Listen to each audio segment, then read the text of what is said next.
Bonjour Mathias. Bonjour Eve. Mathias, tu fais partie de la liste des 30 Under 30 2024 en France. Tu es le fondateur de Kate. Avant de créer Kate, tu as eu une vie entrepreneuriale hyper intéressante. Est-ce que tu peux nous raconter ton périple dans l'entrepreneuriat depuis tes 20 ans? Tout à fait. J'ai commencé l'entrepreneuriat extrêmement jeune. J'ai commencé quand j'avais 21 ans. J'ai toujours eu cette envie d'entreprendre, de créer de la valeur. Ça m'a passionné. Quand on crée quelque chose, le fait que quelqu'un mette sa carte de crédit et achète, il y a quelque chose de magique. C'est-à-dire qu'on rend vraiment un service ou on crée une valeur qui permet de déclencher un achat. Donc c'est quelque chose de très fort. Et j'ai très vite compris ça, donc j'ai toujours voulu entreprendre. J'ai fait un parcours assez classique en école de commerce. Et dès ma première année d'école de commerce, j'ai cherché à entreprendre. Donc c'est pas facile parce qu'on sait pas trop par où commencer. Et j'ai eu l'occasion de rejoindre une boîte qui s'appelait Startup Only. Et donc je suis arrivé dans l'entreprise en tant que stagiaire pendant mon premier stage d'école de commerce. Et au bout de quelques mois, j'ai repris la direction de cette entreprise. Je suis allé un petit peu au bluff et puis j'ai demandé au patron de m'associer, de reprendre le projet et de reprendre la direction. Et j'ai négocié ça avec eux. Et donc c'est une aventure qui a duré quelques années, 5 ans, qui a eu des hauts et des bas. C'est la première expérience, mais c'était vraiment une entreprise SaaS B2B, donc l'entrepreneuriat classique de l'époque. Tu as aussi entrepris dans une deuxième entreprise. Tout à fait.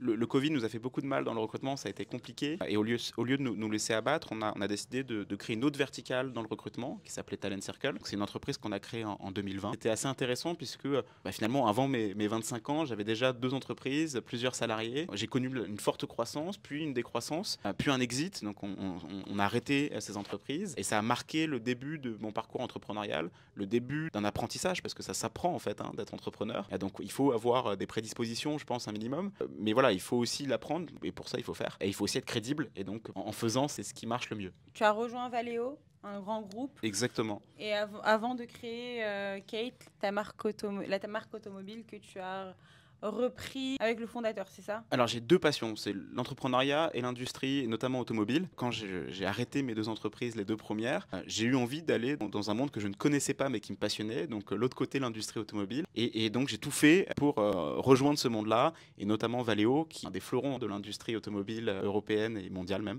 une super boîte française. Donc j'ai réussi à avoir un poste en innovation. C'est compliqué de trouver un poste quand on est entrepreneur après, parce qu'on sait tout faire et rien faire, on est expert en rien, et à la fois on a beaucoup de qualités intrinsèque à ce métier. Et je suis resté quelques mois, et puis j'ai eu l'opportunité de rejoindre Thibaut Elzière et Pierre Escrieux dans une superbe aventure qui s'appelle Kate, en effet un constructeur de micro-voitures électriques français qu'on a créé à 3 en 2022. Le démarrage de Kate, finalement, s'est fait sur une autre entreprise qui crée des voitures de plage et qui a décidé de se réinventer. Exactement, en fait le démarrage de Kate s'est fait sur une autre entreprise qui avait déjà 10 ans d'existence, qui s'appelait No Smoke. Donc c'est une entreprise qui a été créée en 2012 et qui a créé un modèle inspiré des voitures de plage des années 60 qu'on connaissait bien à Saint-Tropez. Thibaut Elzière a commencé à investir dans cette entreprise, No Smoke, avec une idée derrière la tête de créer un constructeur de micro-voitures, pas forcément des voitures de plage, plutôt des voitures à destination de la campagne, de la ruralité et des personnes qui habitent en zone périurbaine. Donc ça a été un premier pied dans l'aventure, on s'est associé à ce moment-là. Partir de No Smoke a été un énorme tremplin, puisque créer des véhicules, sachant qu'ils sont faits en France, que toute la R&D est faite en France, etc.,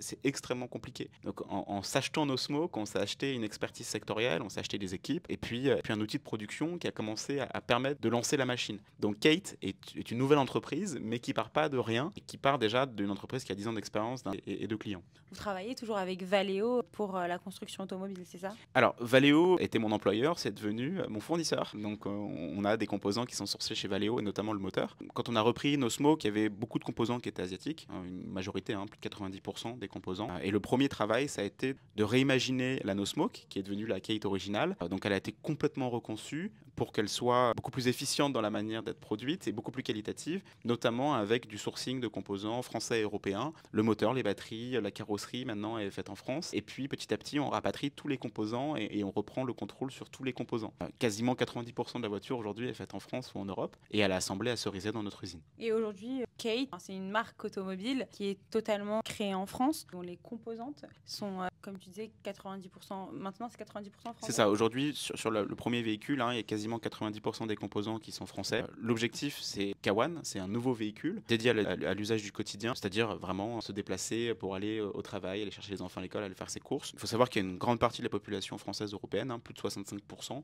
qui a besoin d'un véhicule au quotidien. Donc on va pas leur vendre des véhicules de plage, mais on va leur vendre des petits véhicules électriques qui seront destinés destinés à cet usage qui seront hyper efficients et du coup très accessibles financièrement. Parce que c'est la clé. Aujourd'hui, un véhicule à 40 000 euros, 50 000 euros, c'est pas accessible pour une bonne partie des ménages. Et en plus, c'est souvent des véhicules qui sont pas faits en France. Donc le fait de réduire la taille du véhicule, de réduire la taille des batteries et d'augmenter l'efficience, ça permet d'avoir des véhicules qui sont hyper accessibles et qu'on essaye de rendre cool. Il faut pas que ce soit un déplaçoir, il faut que ce soit un objet un peu tendance, désirable. Et ça, c'est vraiment la clé. Donc on essaye de s'entourer des meilleurs pour faire ça, notamment Benoît Talek, qui est aujourd'hui Head of Design chez McLaren.